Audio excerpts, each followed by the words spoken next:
بسم الله الرحمن الرحيم.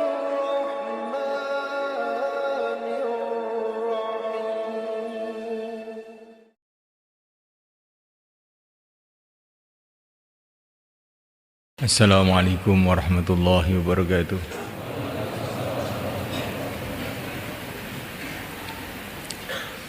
Innal hamdalillah nasta'inuhu wa nastaghfiruhu wa nu'minu bihi wa natawakkalu alayhi wa na'udzu bihi min shururi anfusina min sayyiati a'malina. من يهديه الله فلا مضل له ومن يضلل فلا هادي له أشهد أن لا إله إلا الله وحده لا شريك له وأشهد أن سيدنا ومولانا محمدا عبده ورسوله اللهم صل وسلم وبارك عليه وعلى آله وأصحابه والتابعين لهم إلى يوم القيامة أما بعد.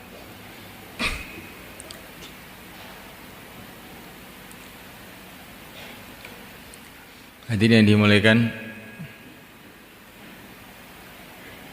kita bersyukur kehadirat Allah Subhanahu wa taala. Allah Subhanahu wa taala telah menghadirkan kita dalam bulan suci,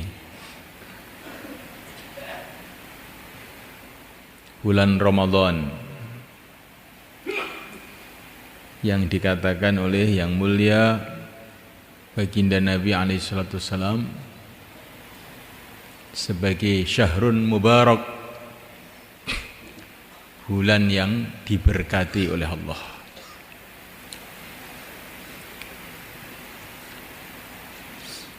Berkah itu apa? Berkah itu adalah kebaikan-kebaikan yang tidak disangka-sangka, yang tidak mengikuti jalur pemikiran biasanya. Barokah. Begitulah bulan Ramadan. Kalau zahirnya bulan Ramadan ini serupa saja dengan bulan-bulan yang lain, tapi dalam bulan Ramadan ini menurut sejarah telah datang macam-macam kebaikan kepada umat Islam. Bulan Ramadan ini adalah bulan hidayah. Banyak sekali Allah menurunkan hidayah dalam bulan Ramadan. Di antara barokahnya Ramadan,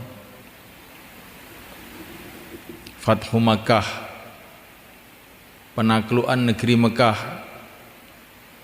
di mana orang-orang Mekah berbondong-bondong masuk Islam, yang akhirnya diikuti oleh seluruh orang Jazirah Arab, dan akhirnya tersebar agama kemana-mana seluruh dunia, terjadi pada bulan Ramadan. Perang Badar tahun 2 Hijrah, di mana Allah telah mendatangkan macam-macam pertolongan, sehingga akibatnya banyak sekali orang kafir yang berbondong-bondong masuk Islam, termasuk orang Madinah, terjadi pada bulan Ramadan juga.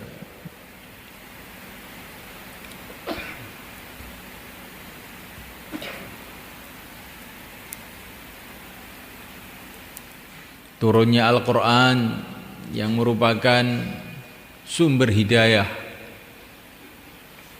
satu-satunya kitab yang dijaga oleh Allah keasliannya sampai kiamat,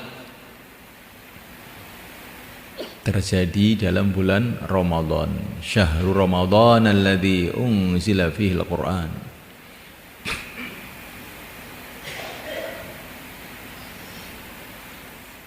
Banyak sekali pertolongan-pertolongan Allah datang kepada umat Islam pada bulan Ramadan.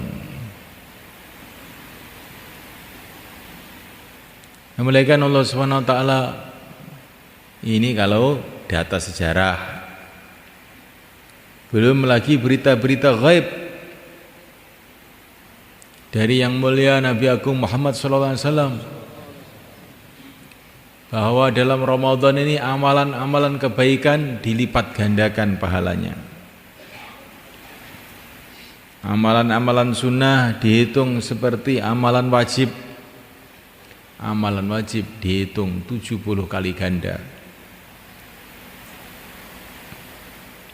Amal-amal sunnah dihitung seperti amal wajib. Ini perkara besar. Amal sunnah ini walaupun beribu-ribu kali tidak bisa menyamai satu amalan wajib. Tapi dalam bulan Ramadan seluruh amal sunnah dihitung seperti amal wajib.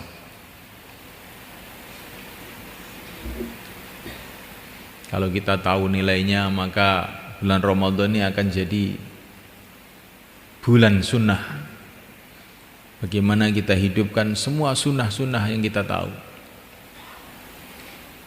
Yang wajib dihitung lipat 70 kali ganda. Nah, mulaikan Allah Ta'ala dalam bulan Ramadan ini doa-doa dimakbulkan. Menurut pengalaman para ulama, banyak sekali orang-orang yang dalam Ramadan ini doa-doanya dimakbulkan. Orang dalam kesulitan dengan doanya kemudian dimudahkan. Nah, mulaikan Allah Ta'ala banyak orang dalam bulan Ramadan ini kemudian berubah kehidupannya, sehingga asalnya orang-orang ahli maksiat menjadi orang-orang ahli taat. Orang-orang biasa telah menjadi wali-wali Allah. Barokahnya Ramadan.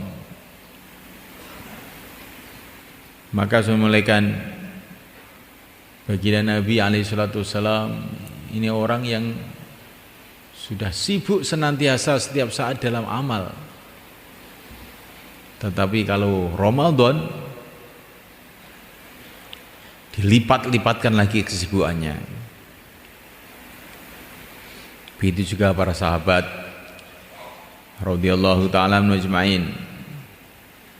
Mereka ini sebelum Ramadan juga sudah sibuk. Tapi kalau Ramadan berlipat-lipat kesibukannya dalam kebaikan.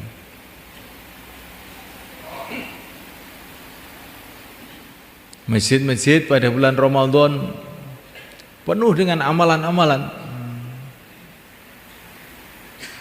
Lampu-lampu ditambah di masjid-masjid.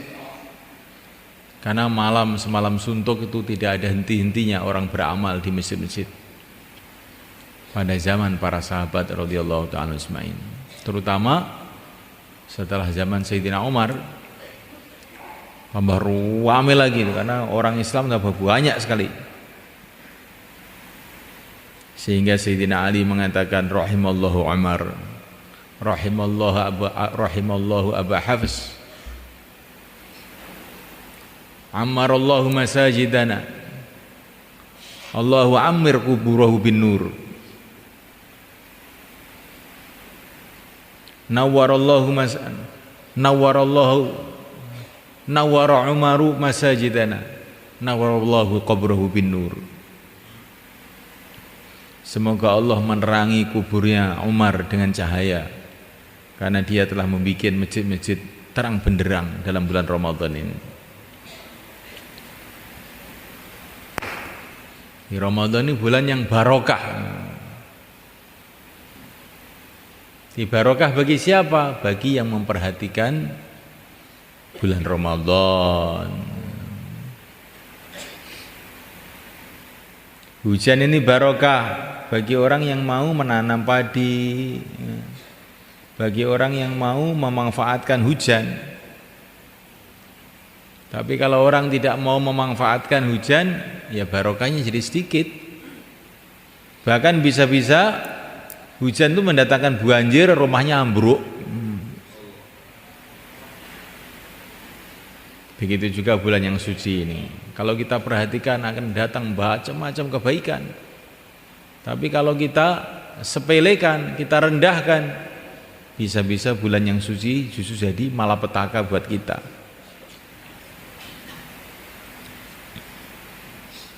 Maka bulan Ramadan ini bulan ibadah. Kita tingkatkan ibadah kita dengan puasa, dengan zikrullah, dengan baca Quran, dengan sholat taraweh. Minimal sholat taraweh itu 20 rakaat. Itu kesimpulannya para ulama-ulamanya sahabat, ulama yang paling alim di dunia ini. Jangan mau kalau ada orang minta korting. Kalau di toko minta korting, Pak. Kalau taraweh tidak ada korting, minimal 20. Insyaallah. Ini ada dalilnya, ini dalilnya. Saya tidak tahu dalil. Yang penting sahabat tuh alim-alimnya manusia ini tarawehnya 20. Sampai sekarang pun di Masjid Madinah 20, enggak ada yang berani ngerubah. Walaupun pemerintahannya sudah jungkir balik gar-karuan, tapi enggak berani ngerubah 20 itu. 20 sampai sekarang. Di Mekah juga 20 sampai sekarang, sudah 100, sudah 1400 tahun. Enggak ada yang berani ngerubah. Kalau ada orang-orang yang berani ngerubah itu orang-orang yang tidak berpikir panjang. Sahabat lebih tahu mengenai kesimpulan hadis-hadis, kesimpulan Al-Quran. Maka nanti malam tarawih semua 20, insyaallah. Para ulama-ulama yang sudah diakui kealimannya, Al-Imam Asy-Syafi'i, Al-Imam Malik, Al-Imam Abu Hanifah, Al-Imam Ahmad bin Hanbal, semua tokoh-tokoh ulama 20. Hanya orang Jawa saja kadang-kadang itu minta korting. Rumah saya yang pasar apa? Korting. Kalau bisa sekarang ini kita ini tarawihnya malah ditambah 100 rakaat, 200 rakaat sampai pagi. Ini Ramadan, bulan barokah, bulan panen. Insyaallah mulai kan?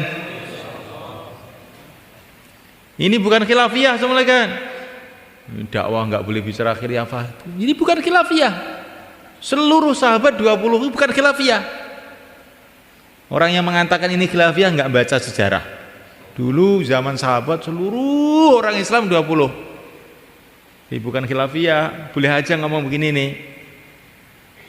Yang bilang khilafiyah itu orang tidak tahu sejarah kehidupan umat Islam.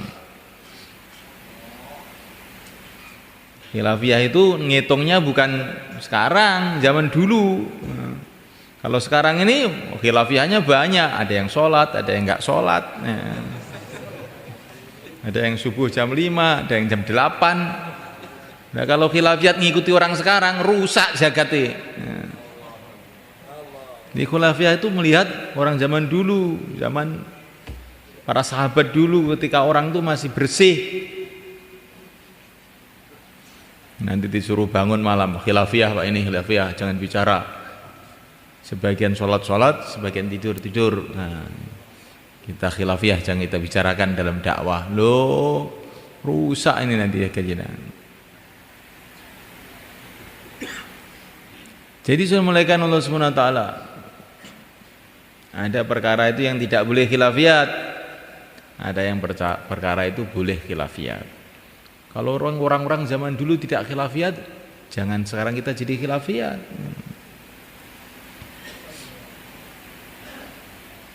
Ini sudah mufakat di Indonesia, kalau berjalan di jalan ambil kiri.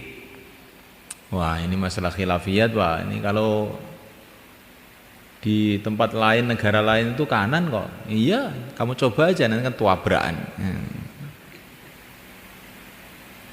Ini di Indonesia urusan jalan di kiri itu bukan khilafiyat. Jadi semulaikan Allah Subhanahu wa taala. Ini bulan mubarak, bulan yang diberkati. Tapi berkah itu adalah datang kalau kita ini betul-betul berpegang pada agama. Di dalam Al-Quran, dalam hadis Nabi diceritakan banyak benda-benda yang barokah. Ada bangunan yang barokah, namanya Ka'bah. Inna awwala baiti wudi'a lin-nas lalladzi bi Bakkata mubaraka wa hudan lil alamin. Ka'bah ini bangunan barokah. Bangunannya sederhana, kecil. Tidak ada hiasan-hiasannya, tidak ada lengkung-lengkungnya, tapi barokah. Orang seluruh dunia tanpa diundang gerudukan berbondong-bondong ke sana tiap tahun. Dari Indonesia saja 200.000 haji. Dan itu harus antri. Kalau daftar sekarang, maka nanti boleh berangkat 10 tahun yang akan datang. Di Indonesia itu belum umroh, yang umroh kira-kira 1 juta tiap tahun. Nggak ada orang biayai, ya.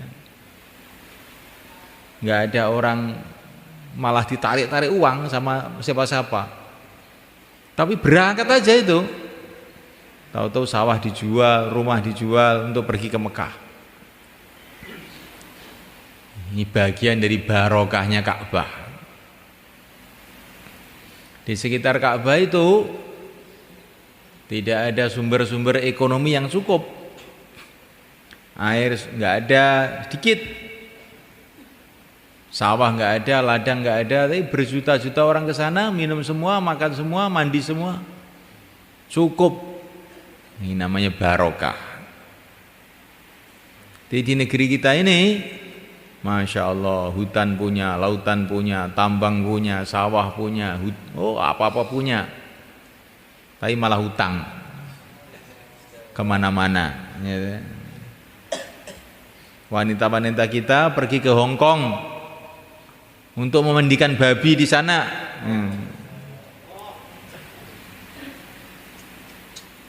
Padahal Hong Kong itu negeri kecil yang nggak punya apa-apa. Ini Indonesia negeri besar. Ini termasuk kurang barokah ini mulai kan. Namanya kurang barokah.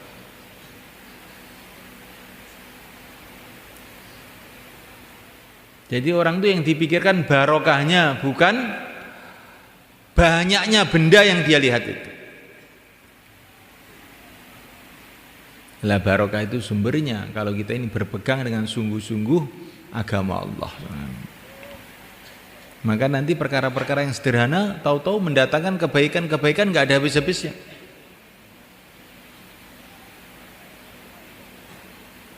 Bangunan barokah. Maka nanti masjid kita kalau sudah barokah jadi kayak Ka'bah itu semuanya. Orang itu sudah datang terus rame aja masjid. Masjid kok sepi, nggak ada orangnya bagaimana ini? Kurang barokah ini kelihatannya. Kenapa kurang barokah? Amalan-amalan yang mendatangkan barokah tidak kita jaga. Itulah amalan Rasulullah SAW. Nah, mulaikan Allah Ta'ala ada keluarga barokah. Diceritakan dalam Quran. Rahmatullahi wa barakatuh alaikum ahlal bait. Yaitu rumahnya Nabi Ibrahim, keluarga Nabi Ibrahim, keluarga yang barokah.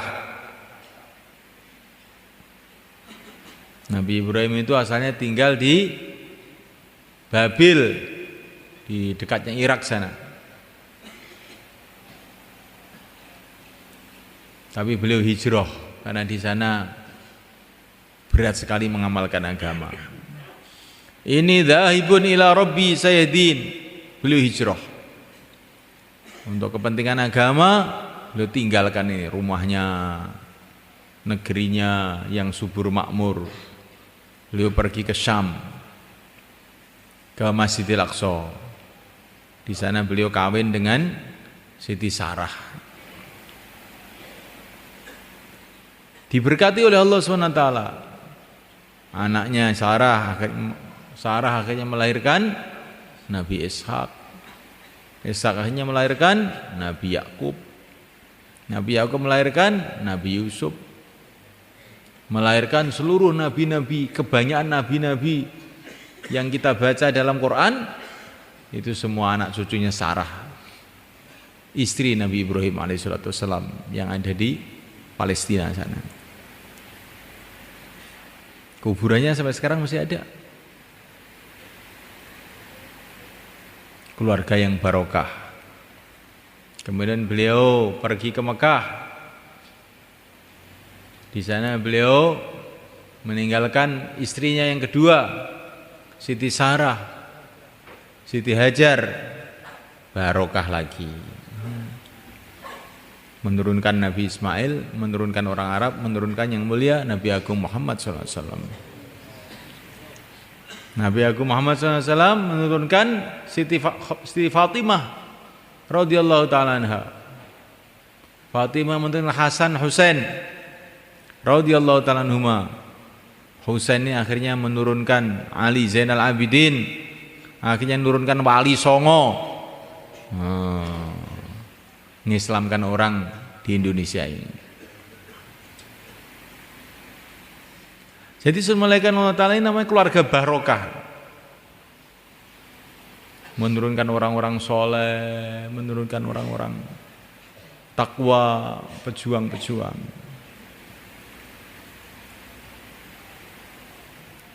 Ada ilmu yang barokah, ada ilmu yang kurang barokah. Ilmunya Al-Imam Al-Bukhari, pertama sahabat dulu. Ilmunya Abu Hurairah radhiyallahu ta'ala anhu. Abu Hurairah itu semula kan tidak pernah nulis. Beliau tidak bisa nulis. Tapi ilmunya itu dibaca orang sampai sekarang. Ini barokah. Tidak bisa nulis, tidak punya percetakan, nggak punya apa-apa, tapi ilmunya diberkati sehingga 1400 tahun ilmunya masih dibaca orang sampai sekarang. Ini namanya ilmu yang barokah. Dulu Abu Hurairah ketika masih muda, mulaikan ada di Masjid Nabawi, ya, kelaparan. Nah, kalau sholat ambruk kelaparan. Tapi beliau nekat saja, bukan terus kelihatannya ikut Nabi kok susah begini, nggak ada makanan. Sudah saya tak kerja aja. Tidak, beliau nekat aja di Masjid Nabawi itu. Demi cintanya kepada Rasulullah SAW, cintanya kepada agama Allah. Akhirnya ilmunya dibarokai oleh Allah. 1400 tahun masih dibaca semua orang, seluruh ulama di seluruh dunia.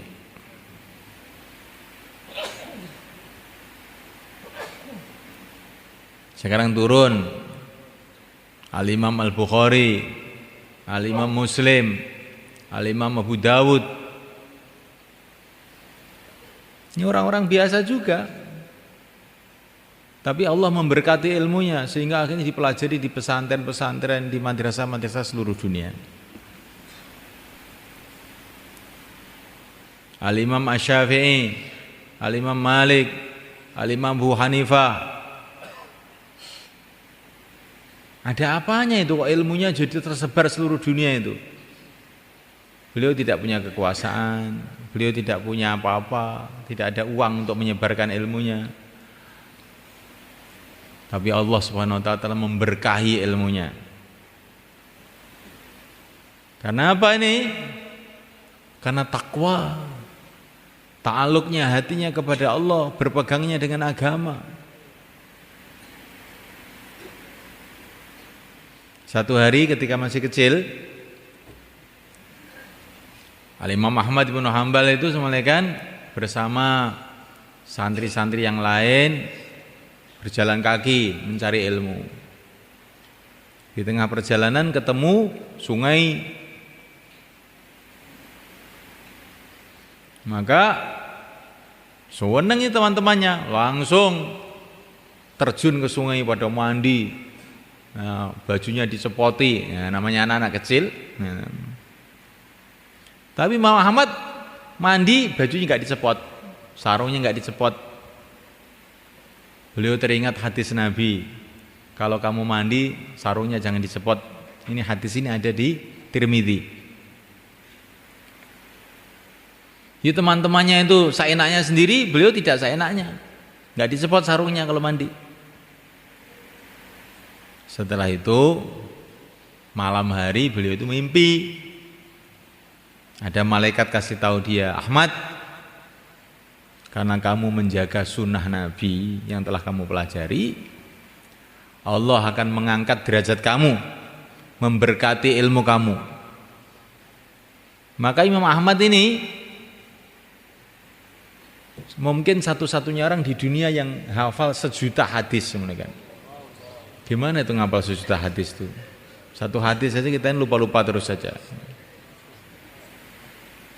Ini muridnya Imam Syafi'i ini. Jadi semalakan Allah SWT, ini ilmu yang barokah. Sekarang orang belajar di sekolahan, bikin tesis, bikin disertasi, nulis buku tebal sekian, satu tulis, akhirnya dapat gelar S3. Setelah dapat gelar S3, terus bukunya itu dimasukkan lemari, nggak ada orang mau lihat, dan dia sendiri juga tidak mau lihat. Ila yaumil qiyamah. Ini kelihatannya loh, kok kurang barokah kelihatannya itu ilmunya itu. Nah, mulaikan Allah Subhanahu wa taala. Jadi ada bangunan barokah, ada keluarga barokah, ada ilmu barokah, ada dakwah barokah. Dakwahnya Rasulullah SAW. Dan di akhir zaman ini saya lihat termasuk dakwah barokah itu dakwahnya Syekh Muhammad Ilyas. Awal-awalnya itu semuanya kan kelihatannya sangat sederhana itu usahanya Syekh Ilyas itu. Beliau berpikir, menangis, risau bagaimana umat ini kembali kepada agama. Sampai beliau ini diceritakan iktikaf di Masjid Madinah itu 8 bulan. Iktikaf baca nangis, ya Allah, apa yang harus saya buat ini supaya umat ini kembali kepada agama. Syekh Ilyas itu mau dakwah ini bukan enak gitu aja. Beliau ini mikir, beliau ini nangis berbulan-bulan bahkan bertahun-tahun. Iktikaf di Masjid Nabawi itu akhirnya beliau dapat mimpi Rasulullah, dan mimpi Rasulullah itu dikatakan dalam hadis hak. Rasulullah itu mengatakan kepada Syekh Ilyas, kamu mulai seperti saya mulai dulu. Kamu mulai seperti saya dulu mulai. Maka saya itu terkejut. Bagaimana ini? Saya mulailah seperti saya dulu mulai. Nah, beliau ini orang ahli hadis, ahli sejarah. Beliau faham bagaimana dulu Nabi memulai kerja. Nah, oleh karena Allah SWT, maka beliau datang ke ulama-ulama kemana-mana itu. Saya kok mimpi begini bagaimana? Apa ya mampu saya itu memulai seperti Rasulullah memulai itu, apa ya mampu? Jangan bilang begitu, kata seorang ulama. Itu kan perintah Rasulullah untuk kamu dalam mimpi itu. Kamu tuh diperintah menunjukkan Allah akan nolong kamu. Gitu aja. Husnudzon aja. Oh gitu ya? Iya. Langsung saya kasih semangat. Ini sudah yang nyuruh Rasulullah. Ya, bismillah. Mulailah beliau bergerak, akhirnya terbentuk jamaah 3 hari. 80 tahun yang lalu, 90 tahun yang lalu. Udah lama ini jamaah 3 hari.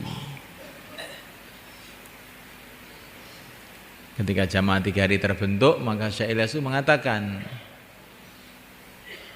London jebol, katanya beliau.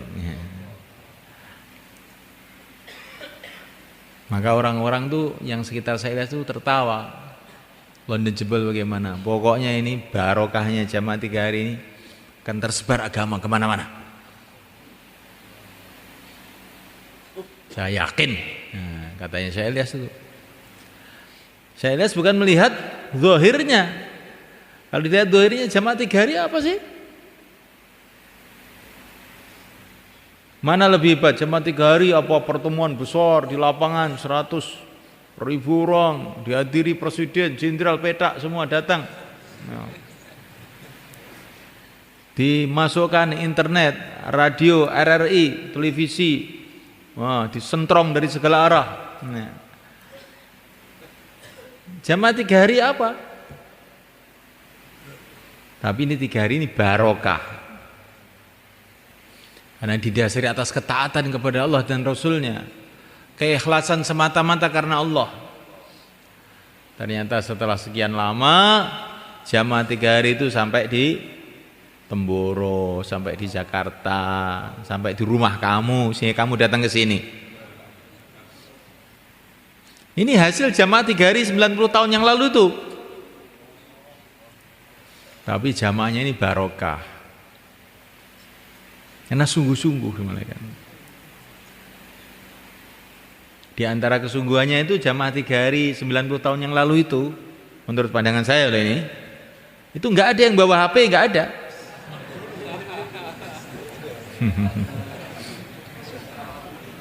Enggak ada. Ya. Seumpama barokah itu dalam HP, Rasulullah akan dikasih HP 1 truk. Apa Allah tidak berkuasa memberi HP Rasulullah? Kuasa enggak? Nah, berarti HP itu bukan termasuk asbab barokah. Yaitu asbab ngelamun, mau 4 bulan, gara-gara telepon istrinya harus pulang. Itulah HP. Di masjid tapi yang dipikir dunia.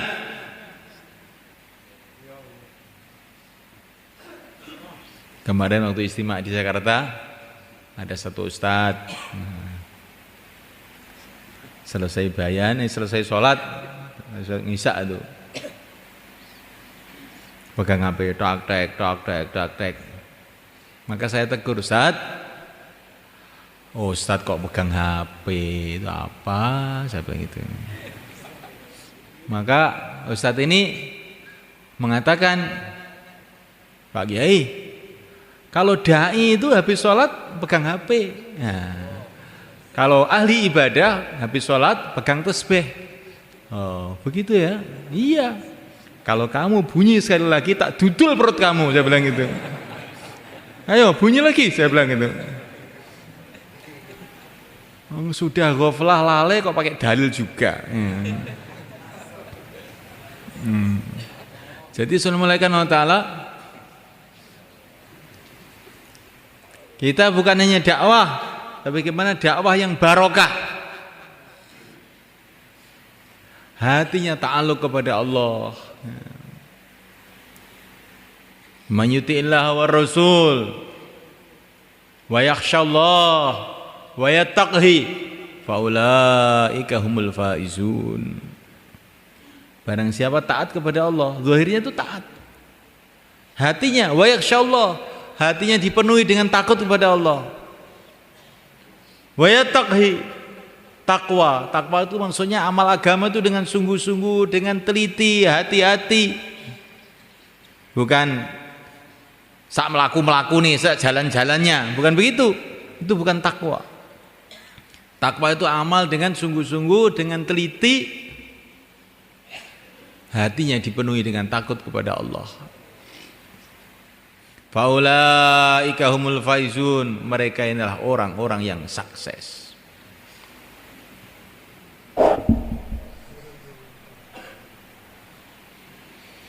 Kamu ingin sukses enggak? Ingin sukses? Ingin barokah?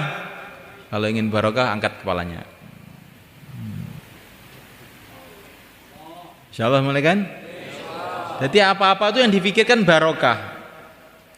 Bikin rumah yang dipikirkan barokah, ya. Kawin yang dipikirkan barokah, dakwah yang dipikirkan barokah. Apa saja kerja-kerja kita yang kita pikirkan jangan bendanya, tapi barokahnya. Bagaimana supaya barokah? Kalau diri kita ini betul-betul takwa pada Allah, hatinya betul bergantung kepada Allah, nggak ada yang bisa berbuat apa-apa selain Allah, yang menentukan segala-galanya hanyalah Allah. Hatinya bergantung pada Allah, takut kepada Allah, cinta kepada Allah, zahirnya mengikuti tertib agama, nanti akhirnya jadi barokah. Jangan ada pertimbangan-pertimbangan lain selain taat kepada Allah. Kayak Nabi Ibrahim, asalnya ada di tanah yang subur, yang rame, pindah ke Mekah, kering kerontang, nggak ada orang, panas, dingin. Apa pertimbangannya? Satu saja, karena taat perintah Allah. Akhirnya barokah, yang tidak ada air tahu-tahu keluar air Zam-Zam, yang tadinya sepi tahu-tahu jadi ramai, seluruh dunia datang. Jadi barokah itu diantara sebabnya adalah kalau orang itu pertimbangannya itu hanya agama, bukan karena apa-apa.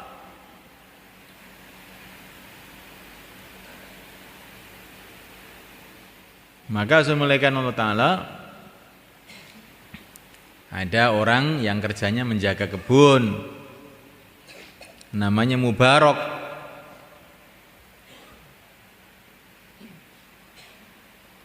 Maka pemilik kebun itu datang ke Mubarak. Mubarak, ambilkan delima yang manis Mubarak. Diambilkan, ternyata kecut. Diambilkan lagi, ternyata masam. Maka pemilik kebun itu marah-marah. Mubarak, kamu kan sudah kerja di kebun ini 8 tahun, masa nggak ngerti itu delima yang manis, delima yang tidak manis? Tuhan, saya ini kan tugasnya menjaga kebun, bukan untuk memakan kebun. Jadi bagaimana maksud kamu? Ya selama 8 tahun ini saya belum pernah makan delima di kebun ini. Betul, betul. Wah, ini orang ajaib ini. 8 tahun menjaga kebun delima, belum pernah makan delima. Mubarak, kamu jangan kerja di kebun ini sekarang. Kamu sekarang kerja di rumah saya aja untuk menerima tamu-tamu. Kamu ini termasuk makhluk langka ini. Perlu diawetkan. Malaikat Allah SWT.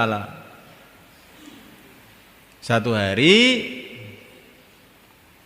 Mubarak ini melihat tuannya ini kelihatannya itu resah, susah. Maka ditanya sama Mubarak, ada apa tuan? Kelihatannya kok bingung. Ini loh anak saya ini sudah gede, banyak yang melamar, orang-orang kaya, pejabat-pejabat di negeri ini. Banyak yang lamar anak saya, tapi saya nggak ada yang mantep, gimana? Gitu saja kok bingung tuan, kata Mubarak. Nah, terus gimana? Kalau ikut orang Nasrani, itu kalau cari mantu, cari yang kaya. Cari yang ganteng. Kalau orang Nasrani suka yang indah-indah, cari yang ganteng kalau cari mantu. Kalau ikut orang Yahudi, Yahudi itu senang dengan duit. Kalau cari mantu, yang duitnya banyak. Kalau ikut Rasulullah, cari mantu yang agamanya baik. Terserah kamu ikut mana. Kalau ikut orang sekarang, yang ganteng dan duitnya banyak. Ini tambahan saya ini. Maka ketika tuannya Mubarak ini mendengar kata-kata Mubarak seperti itu, wajahnya langsung merah. Ya ikut Rasulullah toh, kok ikut Yahudi Nasrani, bagaimana kamu ini? Nah iya, nggak usah bingung kalau begitu. Sudah ketemu jodohnya kalau begitu. Siapa? Kamu aja. Nah, akhirnya kamu aja. Tapi ini jangan dicoba lah ya. Nanti kamu nasihati orang-orang. Nah, ikut Yahudi, Nasrani, ikut Rasulullah. Nah, kalau ikut Rasulullah, ambil saya menantu. Nah, ini namanya menyelewengkan agama ini namanya.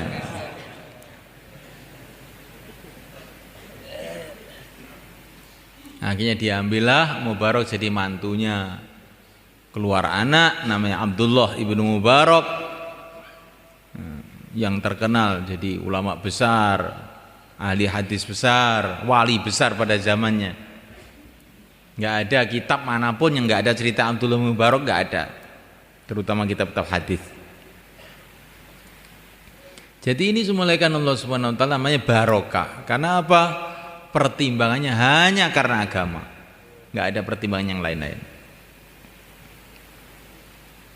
Maka kita ini belajar dalam Ramadan ini, dakwah hanya karena agama. Kenapa kamu kok jauhlah ke rumah-rumah seperti itu? Hanya karena agama. Rasulullah dulu juga begitu, saya ikut saja. Itu dakwah model seperti itu sudah tidak zamannya, nggak apa-apa. Nggak zamannya kalau barokah lebih baik dari zamannya, tapi tidak barokah. Pokoknya saya ikut Rasulullah, datang ke rumah-rumah, ngajak orang kepada la ilaha illallah.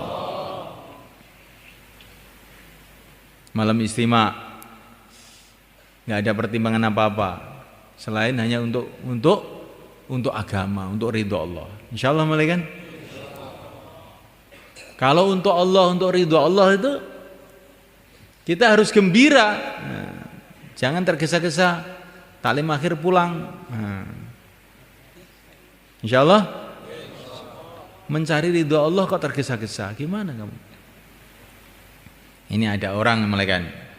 Ada orang menghadap kepada seorang raja atau presiden. Ini perumpamaan saja.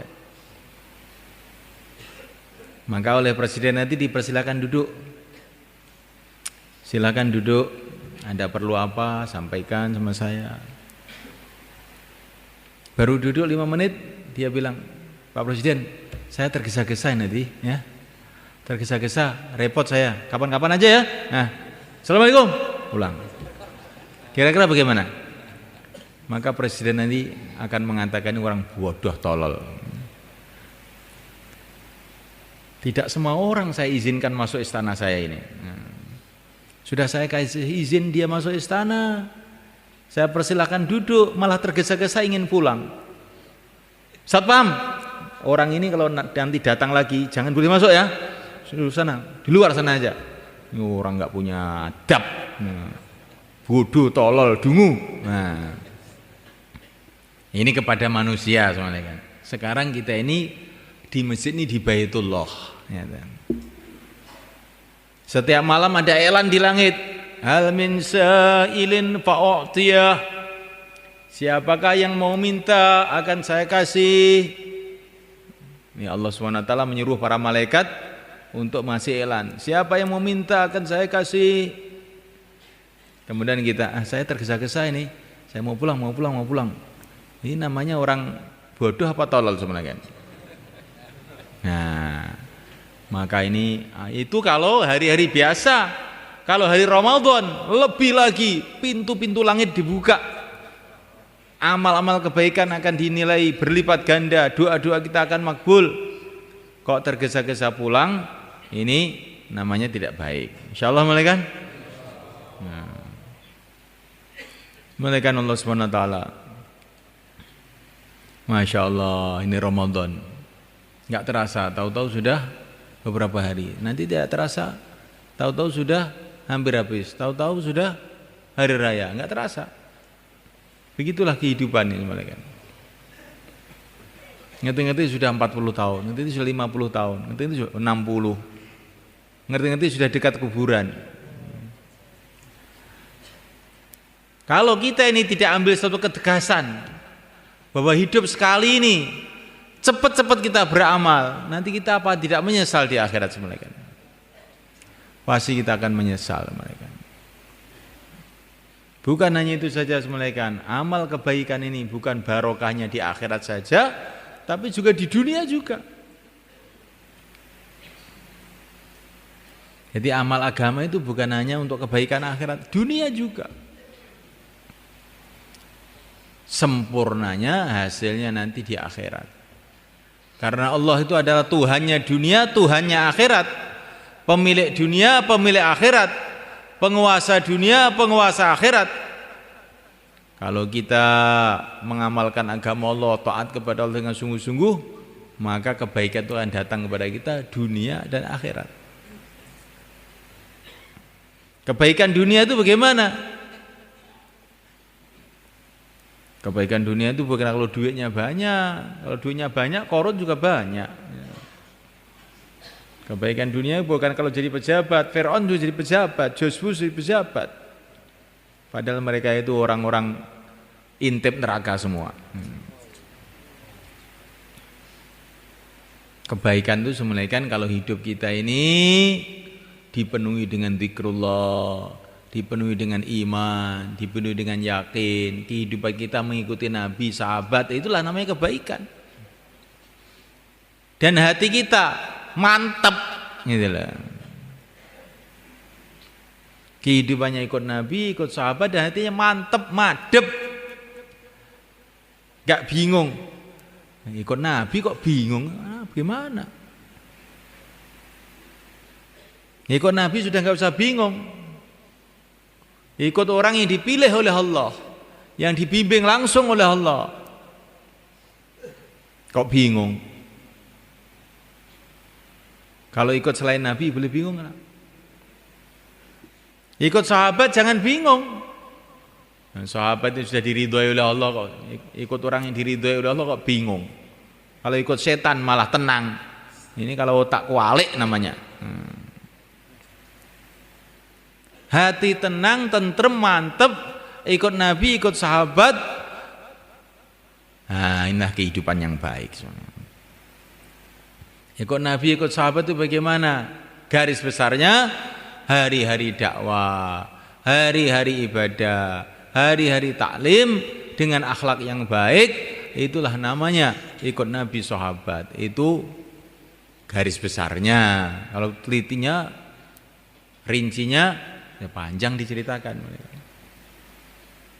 Tapi kalau yang besar-besar ini kita hidupkan, yang kecil-kecil nanti insya Allah Allah akan mudahkan. Hari-hari dakwah, sebagaimana seluruh para nabi hari-hari dakwah, maka kita ini pun hari-hari mesti dakwah. Kalau ada hari kita belum ngajak orang kepada Allah, ngajak orang untuk taat kepada Allah, ngajak orang mikir akhirat, berarti hari itu kita telah nyeleweng dari jalannya para nabi, dari jalannya Rasulullah SAW. Jangan ada hari tanpa taklim. Kalau kita ini ada hari tanpa taklim, berarti hari kita ini sudah tidak mengikuti jalur Rasulullah, jalur para sahabat, jalur orang-orang yang baik. Jangan ada hari tanpa ibadah, tanpa berhubungan langsung kepada Allah. Bagaimana kita ini setiap detik, setiap menit perlu kepada Allah, kok sampai lupa kepada Allah itu bagaimana? Setiap detik kita perlu dengan bantuan Allah, dengan bimbingan Allah, dengan hidayah Allah. Jangan sampai ada detik-detik kita lupa kepada Allah, kita tidak ibadah kepada Allah. Jangan ada hari-hari tanpa akhlak, tanpa berkhidmat kepada umat. Karena orang yang senantiasa berkhidmat pada umat, berakhlak yang baik dengan umat Islam, maka doa-doanya akan makbul. Kalau orang itu akhlaknya buruk, doanya tidak makbul. Nabi itu orang yang akhlaknya paling tinggi, tapi setiap sholat beliau doa, Allahumma hdini li ahsanil akhlaq, la yahdi li ahsaniha illa anta. Ya Allah, tunjukilah aku akhlak yang baik. Tidak ada yang menunjuki aku akhlak yang baik selain Engkau. Jauhkanlah aku dari akhlak yang buruk. Tidak ada yang bisa menjauhkan aku dari akhlak yang buruk selain Engkau. Ya, akhlak ini penting sekali semulaikan. Akhlak itu bukan supaya orang-orang senang sama kita, bukan itu. Yang penting lagi supaya Allah senang dengan kita, doa-doa kita makbul. Adapun orang senang atau tidak itu nomor 2 itu. Kalau Allah sudah senang nanti orang-orang jadi senang. Man aslaha ma bainahu wa bainallah, aslahallahu ma bainahu wa bainan nas. Siapa memperbaiki hubungannya dengan Allah, Allah akan perbaiki hubungan dia dengan manusia. Ini hubungan saya dengan ini kok rusak, hubungan saya dengan istri rusak, hubungan saya dengan anak rusak. Oh, ini mesti sumbernya asal mulanya hubungan kita dengan Allah rusak. Hati kita suka lupa kepada Allah. Anggota tubuh kita banyak lupa, banyak maksiat kepada Allah. Akhirnya Allah rusak hubungan kita dengan keluarga kita, dengan teman-teman kita, dengan mana-mana. Maka akhlak yang baik itu maksudnya supaya Allah ridha pada kita. Insyaallah malaikat. Kasih sekarang kita akan doa.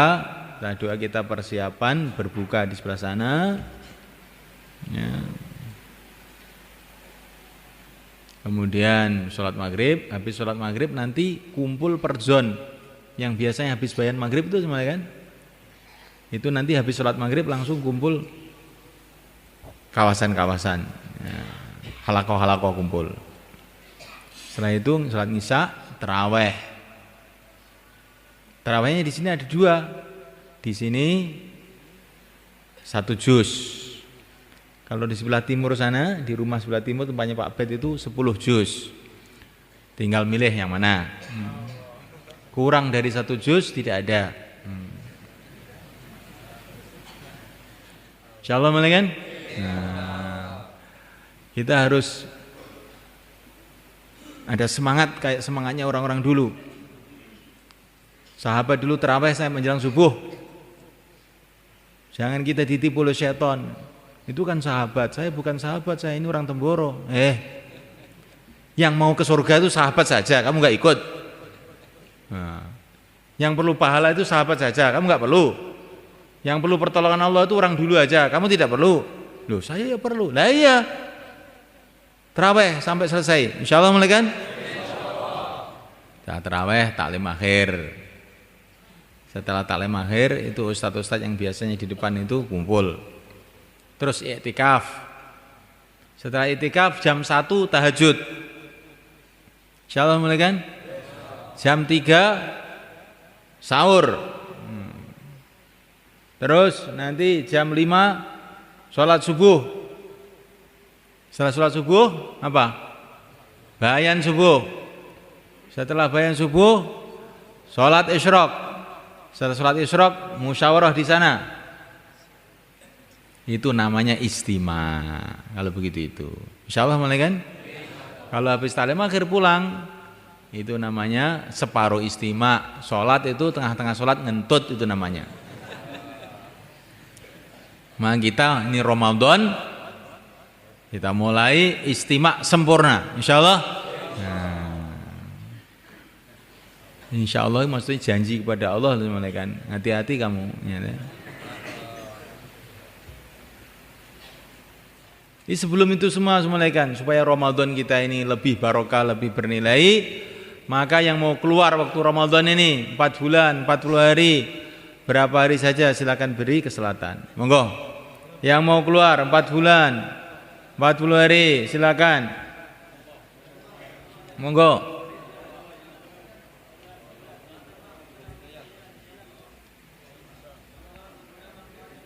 Biar Ramadan kita bulan barokah. Nah, kita perhatikan Ramadan kita dengan keluar jalan Allah. Ini yang terbaik, paling mudah.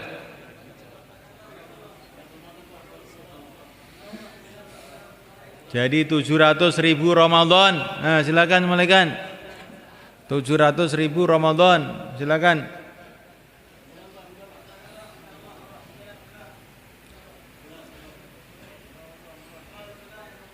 Inilah cara supaya hidup kita barokah, mulaikan. Enggak usah takut. Kita belajar taat kepada Allah, ikut sunnah Nabi, maka hidup kita jadi barokah. Ekonomi kita jadi barokah. Keluarga kita jadi barokah, anak-anak kita jadi barokah. Anak tidak cukup dipesantrenkan. Nah, dipesantrenkan kalau nggak diberkati oleh Allah nanti nakal juga.